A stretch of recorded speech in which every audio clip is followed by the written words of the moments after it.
Hi hello నమస్తే welcome to Bharati TV. నేను మీ విజయ్. అయితే ప్రస్తుతం ఈరోజు చూసుకుంటే యూట్యూబర్ కోమలి ఎవరైతే ఉన్నారో ఆమె చనిపోవడం జరిగింది. ఆత్మహత్య అని చెప్పి చాలామంది చెప్తున్నారు. అసలు ఆత్మహత్య చేసుకోవడానికి గల కారణాలు ఏంటి, ఈ విషయాలను మాట్లాడడానికి ప్రస్తుతం మనతో పాటు ఉన్నారు హైకోర్టు అడ్వకేట్ వెంకటేష్ శెట్టి గారు ఉన్నారు. ఆయనతో మాట్లాడే ప్రయత్నం చేద్దాం. సార్ నమస్తే. నమస్తే సార్. కోమలి యూట్యూబర్ ఎవరైతే ఉన్నారో ఆమె ఆత్మహత్య చేసుకొని చనిపోవడం జరిగింది.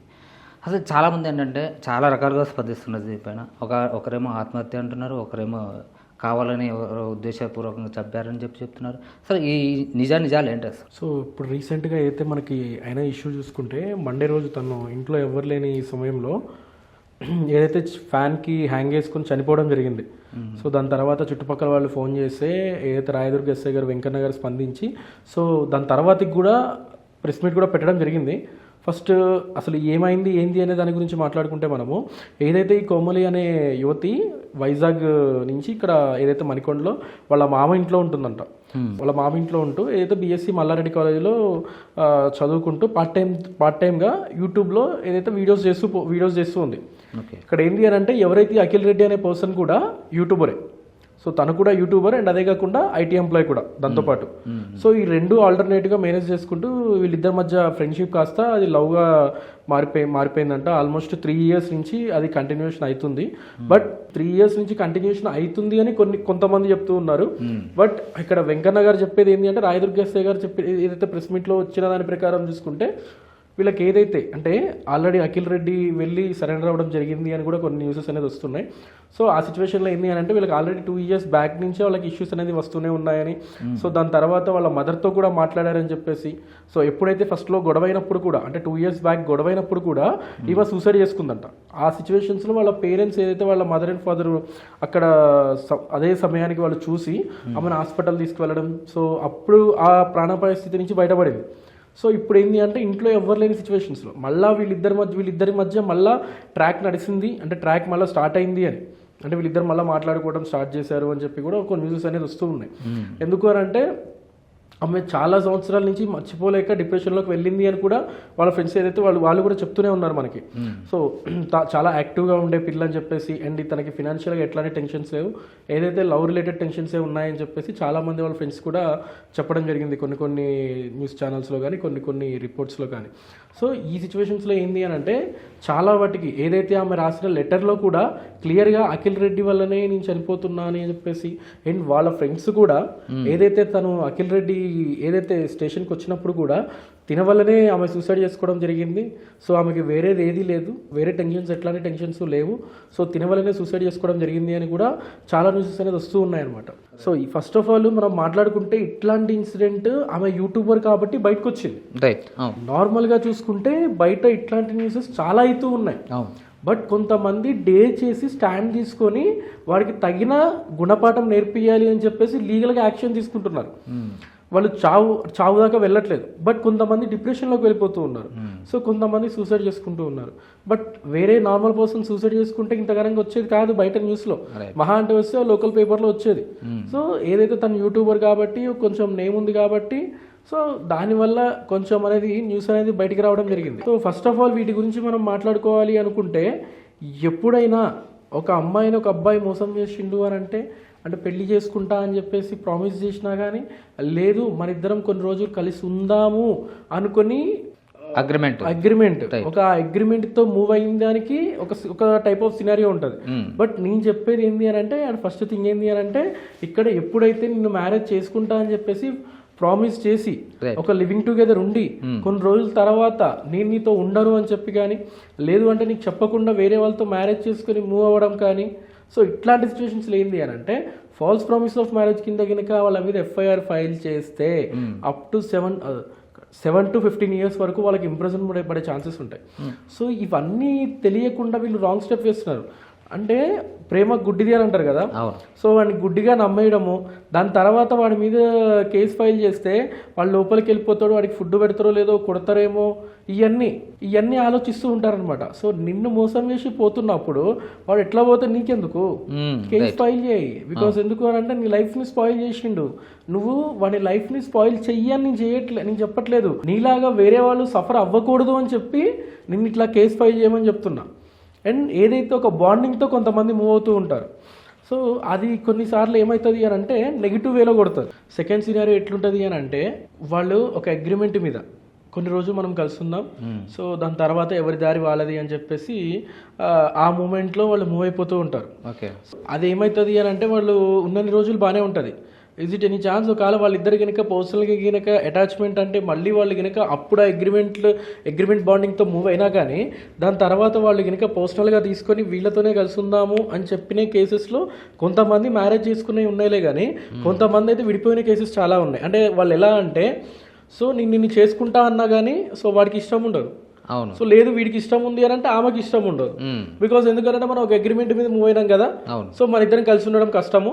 ఇప్పుడు అగ్రిమెంట్ ఓకే, కాకపోతే ముందర వీళ్ళకి తెలియదు అంటే లైక్ మేము ఇది చేసుకుంటున్నాము సో కాబట్టి మనం ఎక్కువ హోప్స్ పెంచుకోకూడదు అని చెప్పి వీళ్ళకి తెలియదు అంటారా ఆ టైంలో? ఇప్పుడు తెలియదు అంటారా అంటే కొన్ని సిచ్యువేషన్స్లో ఏమవుతుంది అని అంటే పర్సనల్ అటాచ్మెంట్స్ అనేది ఆటోమేటిక్గా క్రియేట్ అయిపోతాయి. సో అది ఇంకొంచెం సిన్సియర్గా ఇంకొంచెం సీరియస్ రిలేషన్షిప్ అయింది అని అంటే వీడితోనే లైఫ్ లాంగ్ ఉందాము అనుకున్నా కానీ లేదు ఈమెతోనే లైఫ్ లాంగ్ ఉందాము అనుకున్నా కనుక ఒక థాట్ వచ్చింది అని అంటే సో అగ్రిమెంట్ రాసుకున్నాం కదా, ఈ థాట్ రాకూడదు అని చెప్పైతే మనకు తెలియదు కదా. రైట్, నువ్వు ఆలోచించి ఆ సిచ్యువేషన్స్లో అగ్రిమెంట్ రాసినావు కరెక్టే. దాని తర్వాత ఆ అగ్రిమెంట్ కంటే ఎక్కువ వాడి మీద నీకు లవ్ పెరిగినా కానీ లేదు ఆమె మీద నీకు లవ్ పెరిగినా కానీ అగ్రిమెంట్ అనేది గుర్తురాదు, అప్పుడు పట్టించుకోరు. ఆ సిచ్యువేషన్లో ఏమవుతుంది అని అంటే కొంతమంది అమ్మాయిలేమో అరే నేను వాడిని ఇంకా సిన్సియర్ లవ్ చేస్తున్నా కాబట్టి వాడు ఎట్లాంటి సిచ్యువేషన్స్లో కూడా వాడు ప్రాబ్లమ్స్ ఫేస్ చేయకూడదు అని చెప్పేసి కృంగిపోయిన వాళ్ళు చాలామంది ఉన్నారు. కొంతమంది అయితే కేసు ఫైల్ చేసి కోర్టు చుట్టూ తిప్పినవి కూడా ఉన్నాయి చాలా వరకు. అండ్ ఇంకొన్ని సినారియోస్లో ఎట్లుంటుంది అని అంటే ఆ అమ్మాయి దగ్గర నుంచి మనీ అంతా లూట్ చేసేసుకుంటారు. బికాస్ ఎందుకు అని అంటే ప్రేమ గుడ్డిది అన్నాం కదా, అట్లనే మ్యాక్సిమం అమ్మాయిలు ఎట్లుంటారు అని అంటే వాడు ఎంత అడిగితే అంత అమౌంట్ వాడికి ఇచ్చేస్తూనే ఉంటారు. ఎంత అడిగితే అంత, ఒకవేళ అవసరమైతే పర్సనల్ లోన్స్ తీసుకుంటూ ఇచ్చేస్తారు, క్రెడిట్ కార్డ్స్ గీకి ఇచ్చేస్తారు వాళ్ళకి. సో దాని తర్వాత వాడు ఏం చేస్తాడు అని అంటే ఊకుకే ఇస్తున్నావు ఎందుకు, ఇస్తా నీ నాకు నీ వల్లనే నీ ప్రాబ్లమ్స్ ఫేస్ చేస్తున్నా అని చెప్పేసి అవాయిడ్ చేస్తూ ఉంటాడు. దాని తర్వాత ఆ లవ్ కాస్త ఈ కమర్షియల్స్ ఇన్వాల్వ్ అయ్యేసరికల్లా ఈ కమర్షియల్స్ వల్ల వాళ్ళు బ్రేకప్ అయిపోతుంది. బ్రేకప్ అయిన తర్వాత ఈ పైసలు ఓడిస్తాడు అంతే. సో ఇలా చాలా మంది అమ్మాయిలు బయటికి చెప్పుకోలేక చాలా మంది కృంగిపోయిన వాళ్ళు చాలా మంది ఉన్నారు. ఇళ్ళకెళ్ళి వాళ్ళ గోల్డ్ తాకట్టు పెట్టి మరీ ఇచ్చి అవి ఇళ్ళకెళ్ళి చూపించి ఇళ్ళకెళ్తే ఆ గోల్డ్ అడుగుతారు, అరే నీ మెడలో చైన్ ఏమైంది, నీకు చౌదిద్దులు ఏమైనాయి అని అంటే ఏం చెప్తారు, ఏం చెప్పలేరు. వాడికి తాకట్టు పెట్టి మరీ ఇస్తాడు, వాడు ఎంజాయ్ చేస్తూ ఉంటాడు. వాళ్ళు ఇళ్ళకి వెళ్ళరు, అరే ఏమైందమ్మా అంటే వాళ్ళ ఇంట్లో వాళ్ళు ఏమో నా బిడ్డ బాగా కష్టపడుతుంది అనుకుంటారు. కానీ ఇక్కడ ఏమవుతుంది, పండగలకి పబ్బాలకి హాస్టల్లోనే చచ్చిపోతుంది ఆమె. లాస్ట్లో ఏదో ఒక రోజు రిలీజ్ అయ్యి ఒకటి స్టేషన్కి వెళ్ళడమా లేదు అంటే ఇంట్లో వాళ్ళకి చెప్పడం. ఇంట్లో వాళ్ళకి చెప్తే ఎక్కడ నేను బ్లేమ్ అవుతాను, ఒకటి బ్లేమ్ అయిపోతావు, దెబ్బలు పడుతూనే ఉంటాయి, బ్లేమ్ అవుతాం, దెబ్బలు పడతాయి. సో రెండు అయిపోతాయి. సో వాళ్ళ పేరెంట్స్, అబ్బాయి వాళ్ళ పేరెంట్స్ దగ్గరికి వెళ్ళినాము అనుకోండి, అక్కడ ఏమవుతుంది అని అంటే నన్ను అడిగిచ్చినవా, ఎవరిని అడిగిచ్చినావు నువ్వు, ఈ సినారియో వస్తుంది. సో ఇక్కడ అందరూ తెలుసుకోవాల్సింది ఏంటి అని అంటే నిన్ను పెళ్లి చేసుకుంటా అని చెప్పేసి నేను పైసలు తీసుకొని వాడుకున్నా కానీ లేదు వివిధ అవసరాల కోసం వాడుకున్నా కానీ సింపుల్గా ఫాల్స్ ప్రామిస్ ఆఫ్ మ్యారేజ్ కింద కేసు ఫైల్ చేస్తే వాడు ఇరుక్కున్నట్లే. సరే సార్, నన్ను చాలామంది అమ్మాయిలు మమ్మల్ని కూడా మోసం చేసిర్రు, ఇప్పటిదాకా అమ్మాయిల గురించే చెప్పిర్రు, మరి అబ్బాయిల గురించి చెప్పరా సార్ అని చాలామంది అనుకుంటారు. సో అబ్బాయిలకు కూడా ఉందన్నమాట, మనకు కూడా ఏంది అని అంటే నార్మల్గా మనం ఒక అమ్మాయి పడింది అని అంటే అమ్మాయికి విచ్చలవిడికి ఖర్చు పెడుతూ ఉంటాం. పబ్కి తీసుకెళ్ళమంటే పబ్కి తీసుకెళ్తాం, కెఫేకి తీసుకెళ్ళమంటే కెఫేకి తీసుకెళ్తాం, లేదా ఒక ఫ్లైట్ బుక్ చేసి అడిగారు తీసుకెళ్ళమంటే ఆడికి తీసుకెళ్తాం. ఎందుకు? ప్రేమ. అవును, అంతే కదా. దునియా మొత్తం దీని మీద ఆధారపడి ఉంటుంది. సో అట్లనే ఏమవుతుంది అని అంటే మనకి ఆటోమేటిక్గా ఇప్పుడు మన పర్సు ఖాళీ అయ్యేదాకా పైసలు పెడతానే ఉంటాయి, ఏదో ఒక రోజు హ్యాండ్ ఇస్తుంది. సార్ అమ్మాయిలకి అయితే falls promise of marriage rape కింద కేసు ఫైల్ చేస్తే మనం 7 to 15 years లోపలికి పోతాం సార్. మరి అమ్మాయిలను పంపించడం లేదా అని అంటే వాళ్ళకి కూడా ఛాన్సెస్ ఉన్నాయి, బట్ వాళ్ళని లోపలికి పంపించడం కష్టం. అంతే, నువ్వు ఎంతైతే అమౌంట్ పెట్టినావో ఆ అమౌంట్ రికవరీ చేసుకోవచ్చు, అవసరమైతే రికవరీ సూట్ వేసేసుకొని, లేదు సివిల్ సూట్ ఫైల్ చేసుకోవచ్చు డ్యామేజ్ సూట్ కింద. అండ్ అదే కాకుండా క్రిమినల్ బ్రీచ్ ఆఫ్ ట్రస్ట్ కూడా ఫైల్ చేసుకోవచ్చు, చీటింగ్ కేసు కూడా ఫైల్ చేసుకోవచ్చు, చాలా ఆప్షన్స్ ఉన్నాయి. బట్ అవి ఎవరు యూజ్ చేసుకోవట్లేదు. ఎందుకు అని అంటే పోలీస్ స్టేషన్కి వెళ్ళి ఒక అమ్మాయి నన్ను మోసం చేసింది, నన్ను వాడుకొని వదిలేసింది అని చెప్పి పోలీస్ స్టేషన్కి వెళ్ళి కంప్లైంట్ పెట్టే దమ్ము ఎవరికి లేదు. నిజంగా చెప్పాలంటే ఎవరికి లేదు. ఎందుకంటే అక్కడ జరిగే సినారియో వేరే ఉంటుంది. అది కూడా ఎందుకు నేను చెప్తా. నువ్వు పోలీస్ స్టేషన్కి వెళ్తావు, సార్ నేను కంప్లైంట్ పెడతా అంటావు, అరే ఎందుకురా బాబు, ఆ పిల్ల కనుక నువ్వు with consent are without consent ఏదైనా కూడా రేప్ కేసు ఫైల్ అవుతుంది, ఆ అమ్మాయి రేప్ కేసు ఫైల్ అయితే నువ్వు లోపలికి పోతావురా, ఎందుకు ఇదంతా అని అంటారు. అప్పుడు బ్యాక్ అయిపోతాం, రైట్, దానివల్ల బ్యాక్ అయిపోతాం. బట్ కౌంటర్ కంప్లైంట్ ఏదైతే ఆమె వేసుకుంటుందో ఇట్లా ఆ సిచ్యువేషన్స్లో మనం కనుక చూపించుకుంటే హైకోర్టులో క్వాష్ చేసుకోవడానికి కూడా ఛాన్సెస్ ఉంటాయి మనకి. బికాజ్ ఇది కౌంటర్ కంప్లైంట్ని సింపుల్గా క్వాష్ చేస్తారు. అండ్ అదే కాకుండా లేదు సార్ నేను ఆడిదాకా తీసుకొని రిస్క్ తీసుకోవాలి అనుకోవట్లేదు అనుకుంటే డ్యామేజ్ సూట్ ఫైల్ చేసుకోవచ్చు, కంపెన్సేషన్తో సహా మనం వసూలు చేసుకోవచ్చు వాళ్ళ దగ్గర నుంచి. సో దానికి లీగల్గా చాలా వేస్ ఉన్నాయి సార్, ఎవరు యూజ్ చేసుకోవట్లా. యూజ్ చేసుకున్న వాళ్ళకి యూజ్ చేసుకున్నంత యూజ్ అవుతుంది. ఈఎంఐ ఇష్యూలో చూసుకుంటే ఆమె నిజాయితీగా లవ్ చేసింది కాబట్టి అంతవరకు వెళ్ళింది. సో సపోజ్ చూసుకుంటే మనం రీసెంట్గా చూసుకుంటే చాలామంది ఏంటంటే ఇప్పుడు అమ్మాయిల్లో కావచ్చు అబ్బాయిలు కావచ్చు ఎంతవరకు టైంపాస్ చేసినామో వదిలేసినామో అనే రకాలుగా ఉన్నారు ఇప్పుడు జనరేషన్లో. అలాంటిది అమ్మాయి ఇంత జెన్యున్గా లవ్ చేసినప్పుడు సో తను చెప్పినా కూడా ఇంకా తను మాట వినకుండా పెళ్ళికి అవాయిడ్ చేయడంతో ఈ అమ్మాయి సూసైడ్ చేసుకోవడం జరిగింది. సో ఇలాంటప్పుడు ఆ అబ్బాయి పైన ఏమైనా కేసెస్ పడే అవకాశాలు ఉన్నాయి ఏమన్నా? ఫస్ట్ ఆఫ్ ఆల్ ఇంకా ప్రాపర్ ఇన్వెస్టిగేషన్ కాలా. ఎందుకనంటే మనకు తెలిసిన ఇన్ఫర్మేషన్ ప్రకారం ఏంటంటే వాళ్ళు 3 years బ్యాకే వాళ్ళిద్దరి మధ్య బ్రేకప్ నడుస్తుంది. సో వాళ్ళిద్దరి మధ్య గొడవలు అయినాయి, బ్రేకప్ అయిపోయింది. అండ్ ఏదైతే లాస్ట్ ఒక 1 year నుంచి వాళ్ళకి ఇద్దరి మధ్య మళ్ళీ మాటలు కలిసినాయి అని చెప్పేసి ఒక న్యూస్ అనేది వస్తుంది. సో అది ఇన్వెస్టిగేషన్లో గినక వీడి వల్లనే చనిపోయింది, లేదు అని అంటే వేరే వాళ్ళ చనిపోయింది అనే న్యూస్ కనుక వచ్చింది అని అంటే ఆ ఇన్సిడెంట్ ఏమైనా బయటకు వచ్చినా కానీ ఇన్వెస్టిగేషన్లో కంపల్సరీ వాళ్ళ మీద పనిష్మెంట్ అనేది కంపల్సరీ తీసుకుంటారు. పోక్సో కేసు ఏదైతే ఉందో దీంట్లో కూడా వర్తించే అవకాశం ఉందా వీళ్ళకి ఏమన్నా? యాక్చువల్గా అమ్మాయి ఏజ్ 21, మనం దీని ప్రకారం చూసుకుంటే 21. సో వాళ్ళకి ఆల్మోస్ట్ 3 years నుంచి. సో ఆ క్యాలిక్యులేషన్ ప్రకారం వేసుకున్నా కానీ పడే ఛాన్సెస్ ఉన్నాయి. Okay, POCSO case. Okay, POCSO case కూడా పడే ఛాన్సెస్ ఉంటాయి. సో ఇలాంటి ఇష్యూస్ జరిగినప్పుడు మీకు ఏమనిపిస్తుంది? అసలు ఇలాంటివి చేయాలంటే ఫస్ట్ ఆఫ్ ఆల్ వీళ్ళకి ఏం చెప్తారు మీరు?